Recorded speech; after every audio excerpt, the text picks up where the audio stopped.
मैं इस चीज़ पर भी कहूँगा कि नवाज शरीफ साहब कैसे बेशर्म और बेगैरती के साथ खड़े होकर विक्ट्री स्पीच कर रहे हैं। मेरे ख्याल से वो विक्ट्री नहीं, मिलिट्री स्पीच थी।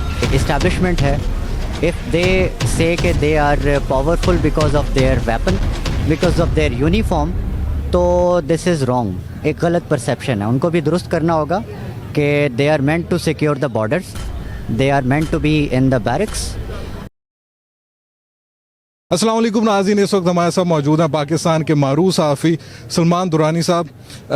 सलमान भाई, आप क्या देख रहे हैं कि जिस तरह से ये रिग्ड इलेक्शन हो चुके हैं, तो आगे फ्यूचर में आप क्या देख रहे हैं कि किस तरह से पॉलिटिकल इंस्टेबिलिटी आगे मज़ीद बढ़ेगी, या अब आपको क्या नज़र आ रहा है?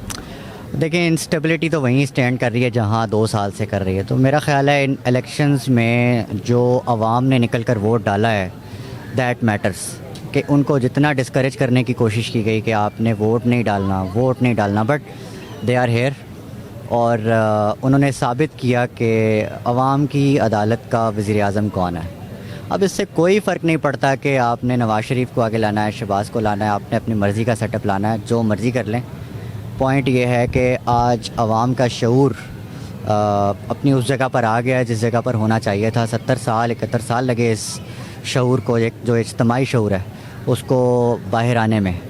और इस वक्त तो बच्चा बुज़ुर्ग, ख़वातीन इस मुल्क में, जो एक छोटा रेडी चलाने वाला बंदा भी है ना, उसको भी पता है क्या हो रहा है और कौन चला रहा है। तो जब रियलिटी नंगी हो जाए ना आपके सामने किसी बंदे की रियलिटी आ जाए, तो उसकी रिस्पेक्ट भी ख़त्म हो जाती है, उसकी वैल्यू भी ख़त्म हो जाती है। तो इस वक्त जो सो कॉल्ड किस्म की कह लें कि इस्टेब्लिशमेंट है, इफ़ दे से कि they are powerful because of their weapon, because of their uniform, तो दिस इज़ रॉन्ग। एक गलत परसेप्शन है, उनको भी दुरुस्त करना होगा कि they are meant to secure the borders, they are meant to be in the barracks. And जो इलेक्शन मैनेजमेंट है, ये काम सरासर पॉलिटिक्स और पॉलिटिकल है। जब तक ये पॉलिटिकल रोल ख़त्म नहीं होगा, जब तक आप एक स्टेप बैक नहीं करेंगे, तब तक इस मुल्क में स्टेबिलिटी नहीं आ सकती। और मेरा ख़्याल है ये जो इंस्टेबिलिटी इस वक्त पैदा कर दी गई है कि आवाम की मंशा के बग़ैर एक हुकूमत लाने की कोशिश की जा रही है, इसकी ज़्यादा उम्र नहीं होगी।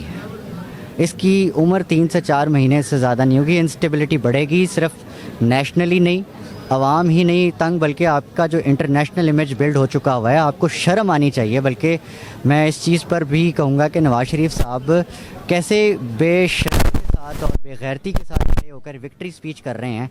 मेरे ख्याल से वो विक्ट्री नहीं, मिलिट्री स्पीच थी।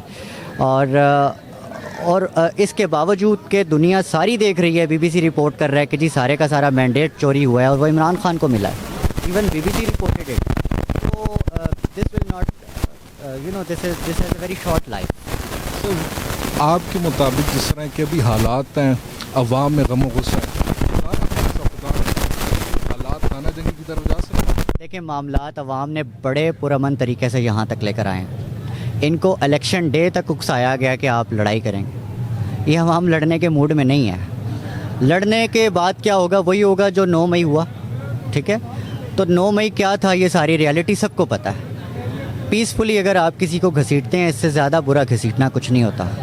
एंड दे नो इसकी पेन क्या है। जिनको पता है ना, वो ये इस वक्त बड़ी कोशिशें कर रहे हैं कि जी 9 मई पार्ट 2 करवा के अवाम को दोबारा खौफज़दा किया जाए, डराया जाए, इनको दोबारा प्रेस करने की कोशिश की जाए।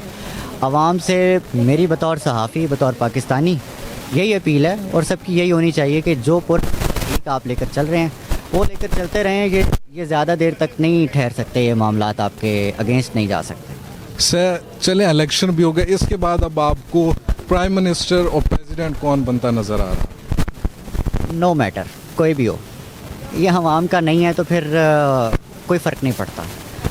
नवाज शरीफ आ जाए, शहबाज शरीफ आ जाए, कोई भी आ जाए, डज़न्ट मैटर।